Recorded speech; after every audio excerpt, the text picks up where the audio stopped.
Okay, so break it in, how to do that. Education is a good place to start. It's not really necessary, but it's really highly advisable. Most studios really don't have a requirement for an education, but you'll find quite often on the recommended section of that job role, you'll find that they want some sort of degree to really show them that you have the mindset, the skill to really back up your portfolio. So if you do decide to go down the educational route, you're obviously going to want a qualification in the relevant field. So if you're looking at concept art, there are courses available just specifically for concept art, also for environment art as well. But if you're still not really sure, if you're looking at other things like animation or character art, I'm not sure if there are specific character art courses out there. So you might want to go into something that's more like wide field. The course that me and Luan went on. So Luan went on to a course that studied pretty much everything, as did I. So you can sort of decide then and there what you want to do. Like you can progress through. I didn't actually decide until the end of second year what I wanted to do. I initially wanted to be a concept artist, but then I transitioned into 3D and decided I wanted to be an environment artist at the end of second year. Cool. And it does open up more opportunities in terms of where you can get to. A lot of, if you want to study, work abroad, a lot of places like Canada require a degree for the visa application and things like that. So, it will give you a chance to work in more places. So how was it helpful? For me specifically, I found that, yes, that is me. I found that it really provided me with the tools and the space to be able to work and, enhance my skills. Because at home, even whilst at university, I just could not do any work. I would stay in the labs at university from 9 till 9 p.m. just to try and get work done because that's where I could focus. It was really more trying to get this work environment in, and I think universities do a very good job at giving you an indication of what your work environment is going to be like. Another thing is I just don't have the tools at home. I don't have the expensive software. I have some student licenses and things like that. So going to university, I was really able to use all of the tools that they had to try and really enhance my skill set. But the most important thing of all really was working with other people on feedback, the tutors, the peers, everybody else that was around me, constantly bouncing ideas off of. This is not something you get if you don't have an education. Not really. If you're working at home, some people work better that way for sure, but I think for me specifically, and something that companies quite like, is that you had this chance to get feedback from people and adapt to different circumstances. Yeah, so for me, same sort of thing as Luan. Peer feedback is very important. You're all, for my course, we started off, I think it was 120 people on my course, so quite a big one. Everyone's working towards a common goal, or you're all trying different things out, so varying from skill sets, so like characters, environments, you're all doing different things, but you're all learning along the way, so if someone's got a problem, you can obviously help them out with it, vice versa. You can critique each other's work. Your tutors are obviously going to be able to help you. You don't get tutors when you sit at home in your bedroom doing work. That'd be a bit weird. You can get critique online, but it's not instantaneous. When you are sat there next to each other, you're obviously helping each other out. When you get critique online, people don't often give you critique. It's usually, oh, well done, oh, you've done a good job, keep it up, kind of thing. It's not particularly helpful always. It can be, and I do advise posting your work online, but it's definitely better to get an education. My course in particular, we did a lot of fundamental art, so we did a lot of life drawing, which is obviously beneficial for character artists. Not so much environment, but it's still good to work on your fundamentals. We went out and drew things down the canal, talking about perspective. You get a lot of build up for lighting, color theory. Fundamentals do generally help a lot. Teamwork projects, obviously, when you're working at home, you can do teamwork projects. Obviously, you're working with friends and things, but it's a lot better when you're at university to do teamwork projects, because even if things go wrong, there was one particular project that I did which went horribly wrong in second year, but I learned a lot from it. And looking back, if it had have gone well, I wouldn't have learned as much. So it is beneficial for things to go wrong sometimes. You're obviously always learning. And guest lecturers. So we had a lot of guest lecturers coming in, so alumni. Basically a similar sort of thing as what we're doing now. It's a great way for you to get an insight into people working in the industry, so obviously they can tell you about their experiences, such as education. They're talking about the things that they're doing at work, and obviously it is a great insight into what it's like to be an environment artist or character artist or whatever speciality you go into. So what do you get at the end of university? Hopefully a degree, but also really a portfolio is the most key thing to applying to any art role. The first thing that you should really look for in your portfolio is good presentation. So a place to put your work that is going to really present what you want to put across out there. 5 years ago, you'd see a lot of custom-made websites. Maybe some websites could really put your work in sort of a structured way. But nowadays, ArtStation is all you need. Most companies just want ArtStation. They don't really care if you have a specific custom-made website. I know for us at CIG, we really just like to look at ArtStation because it's right there, all the pictures, all in front of you. They can just click, see what they want to see, and just get out. Because quite often, these people, like the art director, have like 5 minutes at best to go through 10 applicants. Yeah, so when you're building your portfolio, it's best to stick to your speciality. So if you do want to be an environment artist, obviously stick to environments. You can throw in small things like props and things like that, but obviously don't throw like a character in there for the sake of it, even though it will show off like your texturing ability and maybe, I don't know, some other skills that do apply to environment art, but it can create a sense of doubt with the art director or whoever's reviewing your portfolio, because they're looking at that and they're thinking like, oh, he's really good at environment art, but he's got this character in here.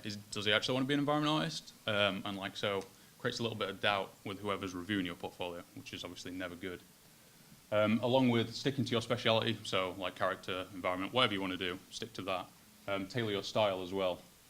So if you do want to go into realistic, don't throw in like fan art of World of Warcraft, for instance, because obviously, again, like the skills do transition over, so you can look at lighting, color theory, those sort of things do apply across the board with environment art.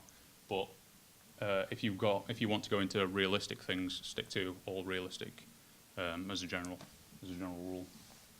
Very important as well is when you're actually building a portfolio to reference what's out there. Like I mentioned with ArtStation, it's very, very easy to find professionals that put their work up like every day.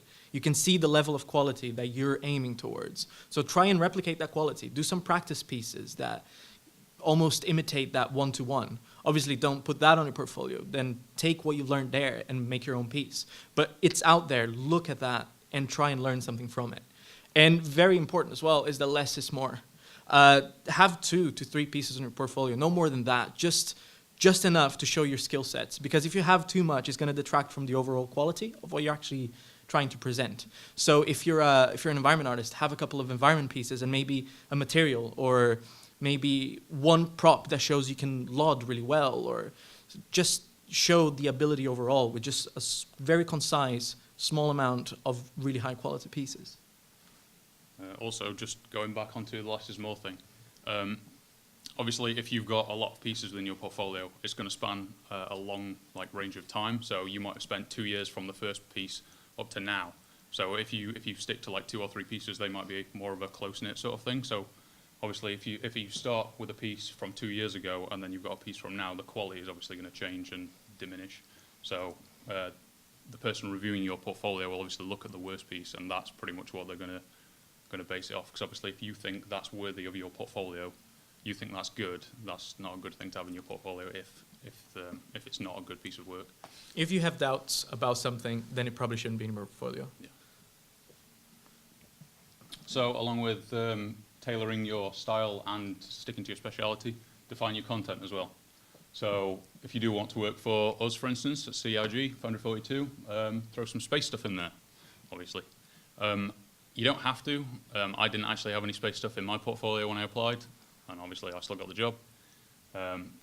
So it's not a necessity, but it will give you that extra edge over someone else who's got some space stuff in there, because obviously the person reviewing your portfolio knows that they can already do what you will be doing at work.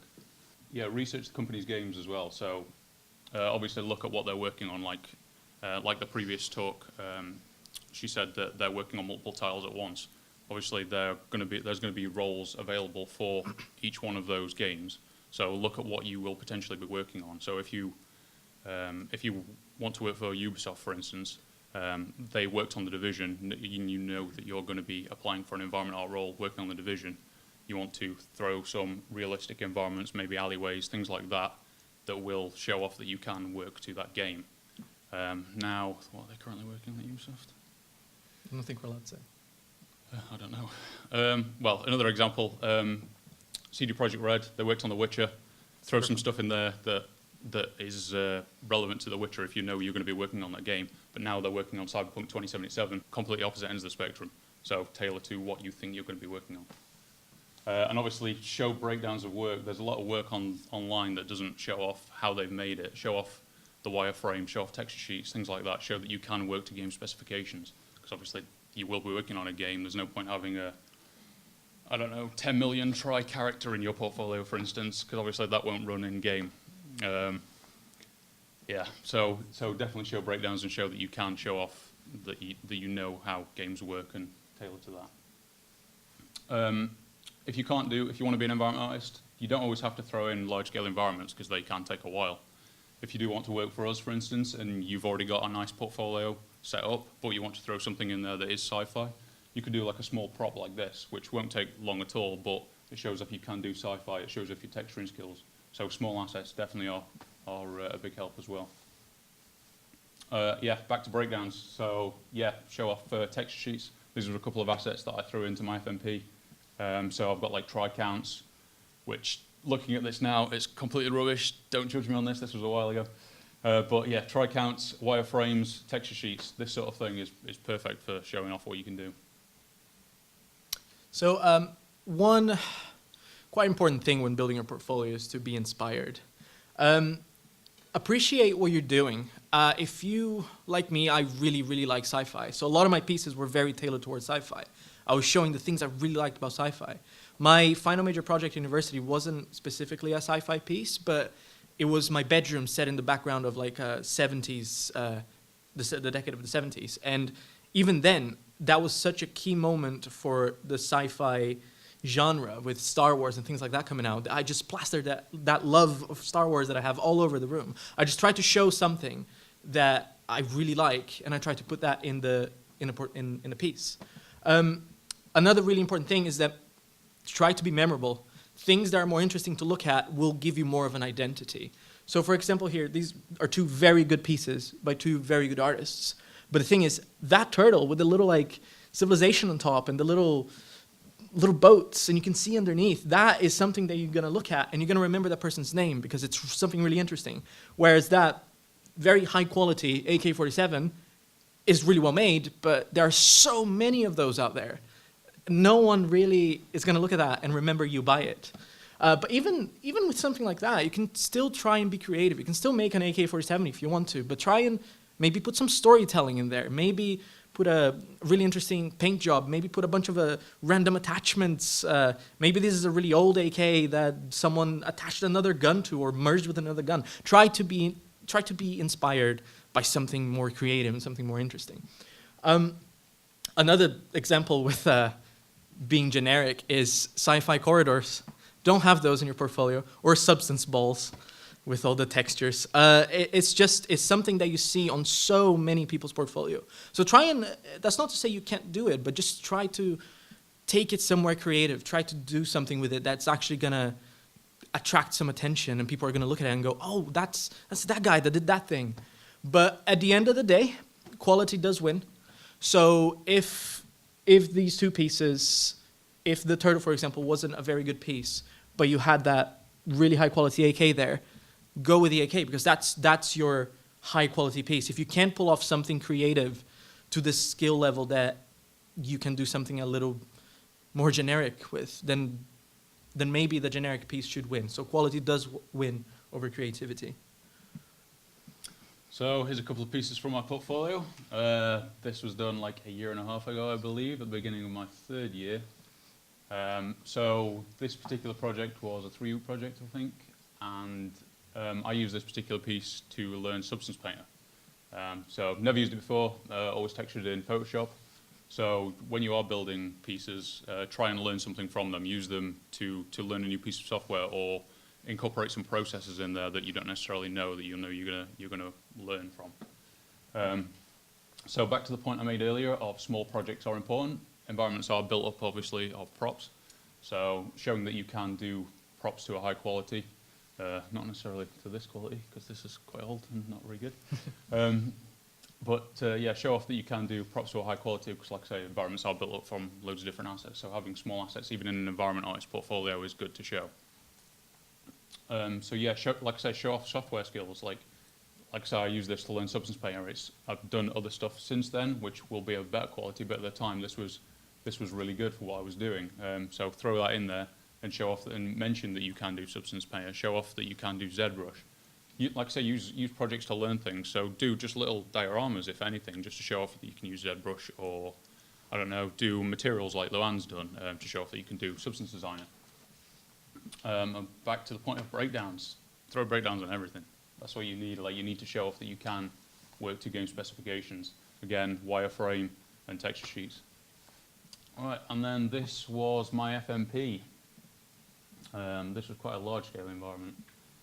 But yeah, team projects. This was a team project. There was 4 people working on this. I did the entire environment that's shown here. There was 2 environment artists working on this, 1 character artist and a vehicle artist. So the little ship that you see there with like a panel lent up against it, that's not mine. So if you do have a team project in your portfolio, mention that it is a team project. Tell them what you've done and what you haven't done. Because obviously there's no point you showing off this amazing environment and you've just done 1 tree in the corner, for instance, because then you didn't really do much on that environment, and the person reviewing your portfolio might hire you for that environment, and you can't do anything that's been shown in that piece. So it's not going to help you in the long run. So teamwork projects are okay to put in your portfolio, but make sure you label what you have and haven't done.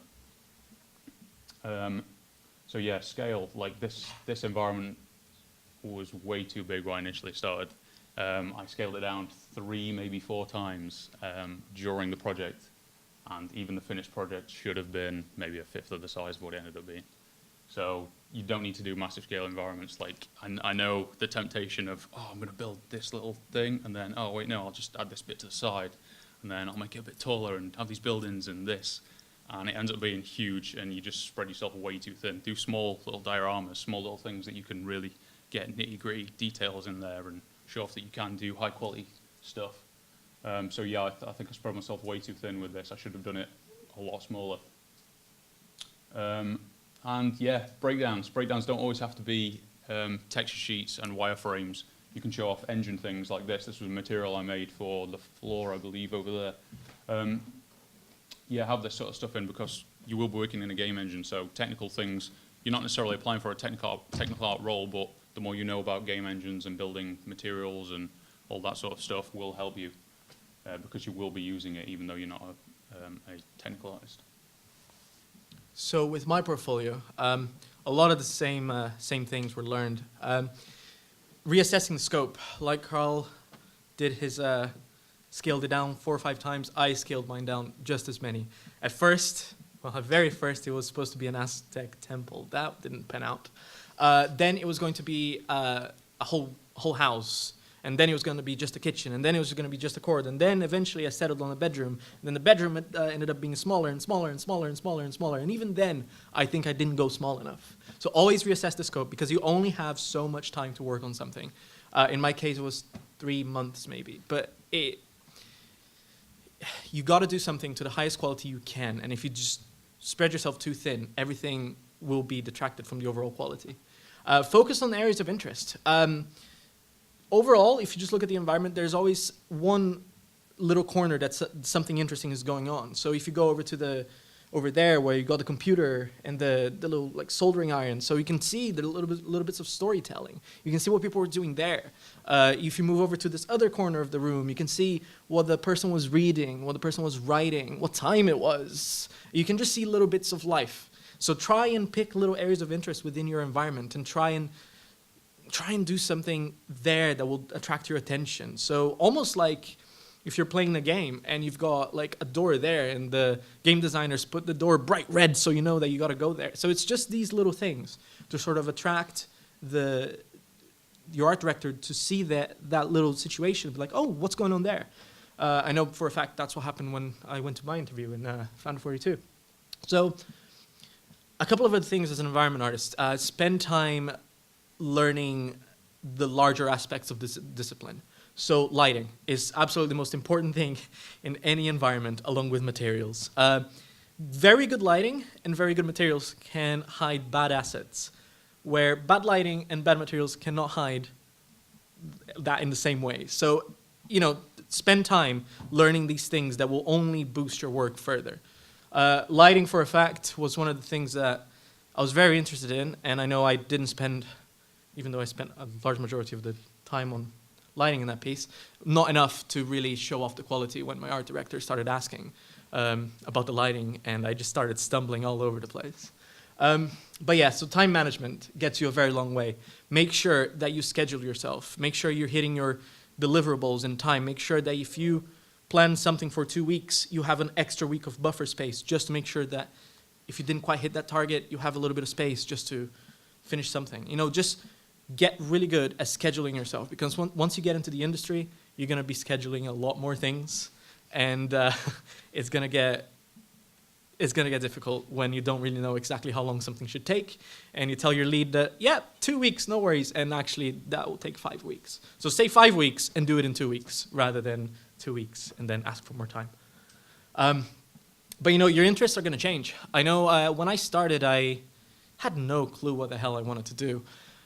Came from sound, and then I joined in at Norwich University of the Arts, and I started painting, and I started doing these things that I thought I was very interested in. But as the time progressed, I started to get more into environments, more into props, more into 3D asset creation. So those were the things that I started getting really interested in. Eventually, by the end of third year, found out that I really wanted to do was just materials. So in this situation, I started just putting a lot of materials into my portfolio. A lot of focus on getting these materials looking as good as possible. Again, a good material can complement the environment like nothing else. And you know, the longer you spend on something, the nicer it'll look. I knew this was going to be one of the key aspects of my environment, so I spent 2 weeks, maybe 3 weeks, getting this material to look as good as possible. And it's a very simple graph on substance, but it's, you know, it's something that I knew had to look as good as possible. But again, breakdowns, showing the graphs, showing your thought process as you are making something is very, very important. When when your interviewers are asking, oh, so how did you go on about doing this? You should be able to demonstrate with some image how exactly you went on about it. Because if you just have the image up and you go, oh, you know, I added a little bit of edgeware here and I did a little bit of this there, they'll be like, okay, yeah, sure, but how did you do that? Can I see it? They do ask that quite a bit in a few of the interviews I've been at. So it's something that's very important. Breakdowns, don't go overboard. Don't just put 5 images of the graph with every key little piece of the graph and then just 1 image of the materials. But, you know, do try and show the breakdowns of how you did something, because that's backing up your skill. That's backing up your actual skill level. And use references as much as possible. I fall into the trap of looking at reference at the start of a project, in the first few steps, and then forgetting to look at it again until I think I've got what I wanted, and then I compare it with a reference, and I'm like, oh crap, it's not at all what it should be. It happens even at work. So do have your reference up all the time. That is what you're trying to hit. That's what the level of detail you're going for is. So always reference back. Always make sure that you're trying to do that. Applying for the job. Yeah, so when you're applying for the job, obviously your portfolio is going to come first and foremost. You'll want to complement it with a CV and covering letter like any other job. But the application process can be quite a long one sometimes, like depending on the place that you're applying for. I know my application, I sent off my portfolio, CV and covering letter. Tailor your CV and covering letter obviously to the place that you're working at as well. Show that you have interest in what they're making, because that will help a lot. Yeah, the application process can be quite long. I applied, they sent me an art test. For those of you who don't know what an art test is, we're going to cover that in a second. Then I had a Skype interview. There's plenty of time in between this for like evaluating what you've done, things like that. So it can take a month or two, maybe more, depending on the place you're working at or wanting to work at. And then after I had the Skype interview, I had an in-house interview. So I went into the studio and they reviewed my portfolio and talked about my art test and things like that. Yeah, and going off of what he said, it really can be a long, long process. And some companies might not even get back to you for a long time. I know I applied for some places outside of England that didn't get back to me 7 months after I actually had landed a job. There are places that took me through a 2-month application process just to the end to say, actually, no, we're not going to go with you. We're going to go someone else. So, because of that, persistence is key. Keep applying. Don't get yourself get knocked down because of that, because it's going to be demoralizing. It's going to be really, really horrible. And you might apply to 100 places and 2 will get back, and 3 will get back in 7 months, and 5 will just outright deny you. But keep going, keep applying. It doesn't matter. Just you've got nothing to lose. Just find that job at a random company that you've never even heard of. Research their stuff a little bit. Try and tailor your portfolio a little bit to that, and you send it off. So art tests. So what is an art test? For those of you who don't know, an art test is a small environment or prop piece or something that when you apply to a company, they will send you as a little, obviously a test, to see if you can work to their standard, work to the quality that they're expecting of you, and also to their style, and see if you can make what they're wanting you to make for the environment art role or the role whatever you're applying for.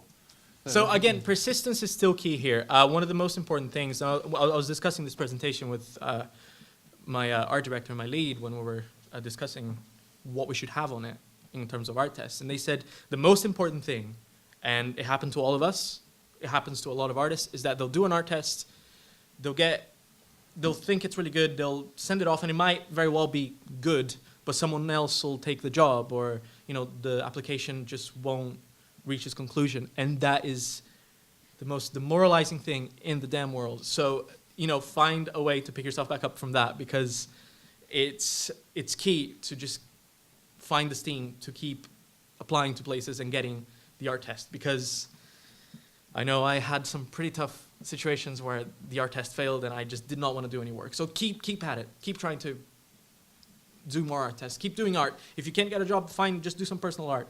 Do some portfolio work. Just keep doing something. Yeah, always keep building. So yeah, when it comes to the art test itself, concentrate on what's being asked of you. So the art test that we got sent a concept, and there was a small area off to the side which they said, do this. Obviously, you don't want to spend time doing the rest of the environment that's on the concept, because that's not what they want from you. You could spend time just basically wasting time doing that. So concentrate on what they've asked you to do. They might give you specifications like try counts, the scope of the environment or prop that they want you to build, textures. It really depends on the art test and the company that's sending it to you. So not all of them will be the same. You might get a small little prop piece from, well, I know Bungie, they had a little prop piece for their environment artist role, whereas we have a small environment, which we're going to show you in a second. So it all depends on who you're applying to. But yeah, concentrate and stick to what they've been asked of you. Keep reading over what they've told you to do and don't deviate from that, because it is quite easy to go off on a tangent and lose scope of what they've asked you to do, and then you come to the end of your art test and then be like, I've completely done it wrong and wasted your time or whatever. So keep concentrating on what they've asked you to do and stick to that. Yeah, and we'll read more into this in a minute, but try to be creative with it. Get what they've asked you to do, and again, try to put a little bit of your own twist on it. Don't replicate 100% exactly what they've asked you to do, even like the color of this specific bolt on the floor. No, try and do something. Try to do a little bit of storytelling. So like I mentioned, not every art test is an environment art test. This was for a prop role, but companies do send props as well for environment art roles. So this is the prop art test for Foundry 42. This was from a person, Corey, who currently works for us. So he had different specifications to his art test than what we did as environment artists. So he had specific texture resolutions and a try count as well. This needed to be 10,000 tries, I believe it was. Whereas we didn't have any of that. We didn't have specific texturing specifications. We got advised to do a certain workflow, the workflow which we use in-house, but they said we could do it however we wanted to, basically, because they still know the quality of our work from that. So, like I said, every art test is different. And here's my one. So one of the things with the being creative point that I mentioned earlier is I took what they gave to me, and I also referencing something else that I said. I looked at what was out there. I looked at what people had done, and I tried to do something different. And I noticed there wasn't a whole lot of storytelling in it.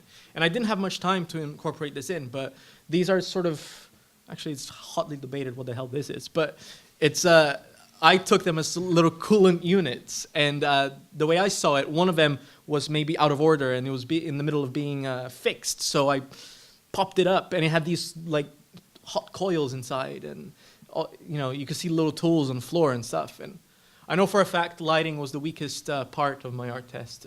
We discussed it very at length during my interview. But again, showing that you know what you're applying to. I try to do a lot of really good tileable materials, because that's what we do in-house. We don't bake anything. Well, some things, but you know, we try to have really good tileable materials that will go across almost any surface. And then we use like different texture sheets to embellish the asset or their environment.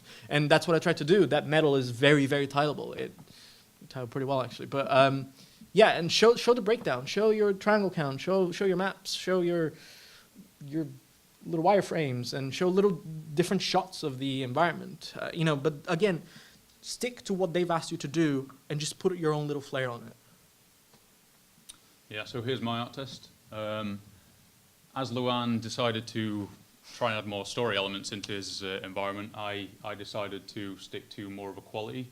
I wanted to really nail the quality, because I know personally that if I start doing little storytelling bits, I might go off on one and spend a lot of time trying to nail little bits and try and read the story really well. But that's not what's been asked of me. Like you can throw that sort of stuff in, and it does help you out.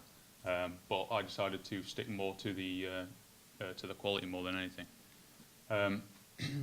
The workflow which Luan did, the tileable materials one, which is the one we use in house, I didn't go for that. I decided to bake things because we weren't given the specifications. Again, going back to the point of what's been asked of you. If there's no specification for that, do what you like, as long as you stick to the other aspects that they've asked you to do. Again, I showed off breakdowns, textures, in-engine renders.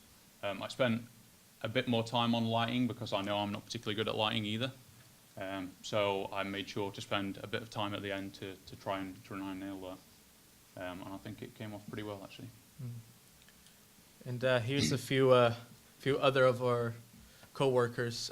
We picked our favorite ones, and you're going to see a running theme of orange.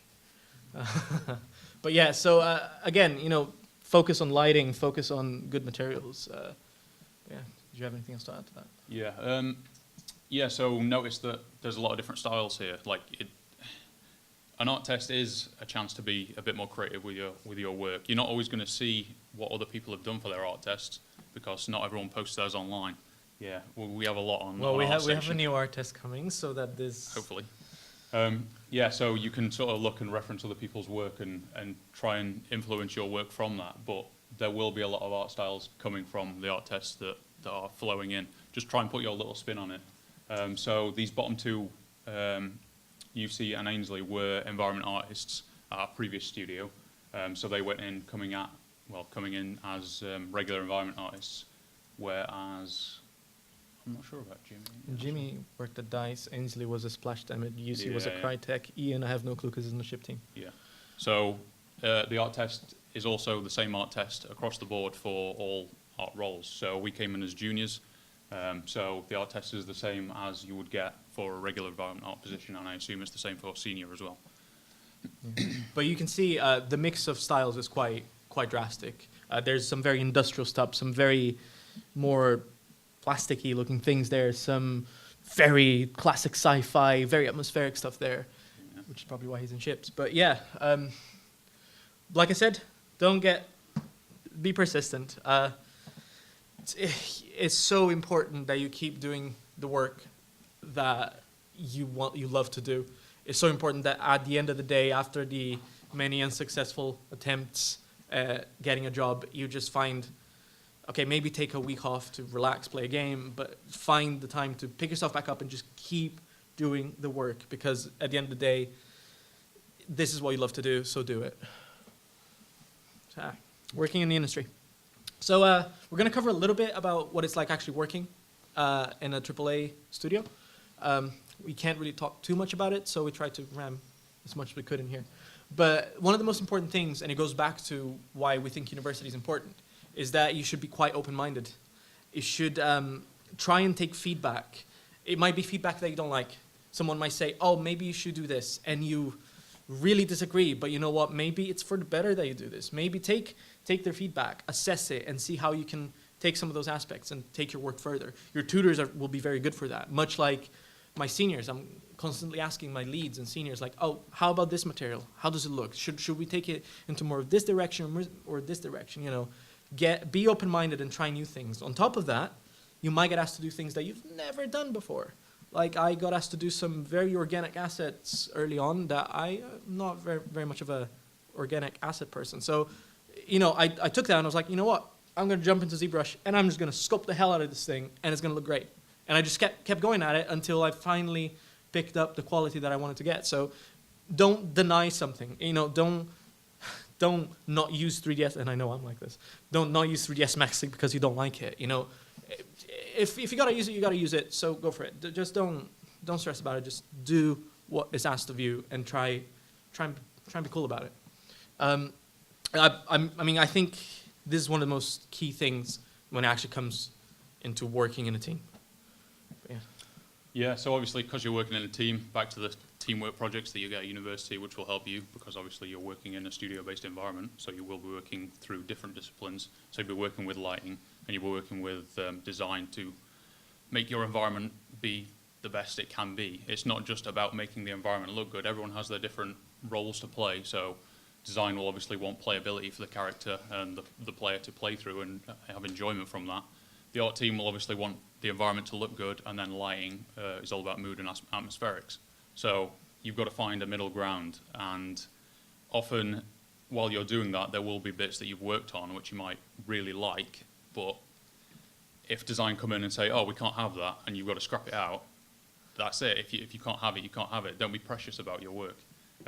You will have to iterate on things and find that middle ground, because at the end of the day, it is for the benefit of the game rather than your ego. When it comes to being precious about your work, really don't be precious about your work, because you'll make something you think is great, and in about 5 months you see it that it's been heavily modified and it's barely recognizable, and you go like, oh, but I did that, and then you get upset, and then you go off on a tantrum. But don't, because your work, at the end of the day, everybody's working towards this final goal. So, you know, compromise. Like he said, like design is going to want one thing, lighting is going to want one thing, programmers are going to want this to run more efficiently, so you do this. QA is going to ask you to change the LODs on something when you've not even finished making the asset. You know, just make sure that you're taking all of the feedback and all of the perspectives and trying to get something good out of it. Because if you just do what you want to do, it's a very high chance that they're not quite going to like that. But yeah, concluding. Like we said, be focused. Do what you like to do. Find the aspects that you quite like about 3D art or concept art or anything, technical art, coding, and, you know, try to do those things to the best of your abilities. You know, challenge yourself. Like I said, go find these artists that are already in industry and try to do something to that level of quality. Even if you feel like you can't, just try it, because you never know. You know, be persistent. Don't give up. And the final point, don't be a dick. Yeah, the industry is pretty small. It's growing quite fast now, but it seems like everyone knows everyone. We've always got people coming in from different studios, and you'll be like, oh, do you know so-and-so from your studio? Because I went to university with him. I've not been in the industry long, but like everyone that seems to come in who's worked at a different studio probably knows someone that I went to university with. Even the woman who did the previous talk, I can think of 3 people that I know who work at the studio which she works at. So, like, you're always going to come across people who know you and be like, oh, well, like, if you did something wrong with that person or really pissed that person off, they might be more hesitant about offering you a job later down the line. So it can mean the difference between getting a job and not later down the line. So, yeah, just don't be a dick. Be reasonable with everyone. Think about different people's perspectives and that sort of stuff. So yeah, thanks. His face is in the apple as well. The apple's giving a thumbs up. So yeah, thank you. Yeah, so if anyone wants to get in contact with us, there's our email addresses. If anyone wants to write them down, feel free to contact us anytime. We'll always be willing to help you out. Yeah, thank you.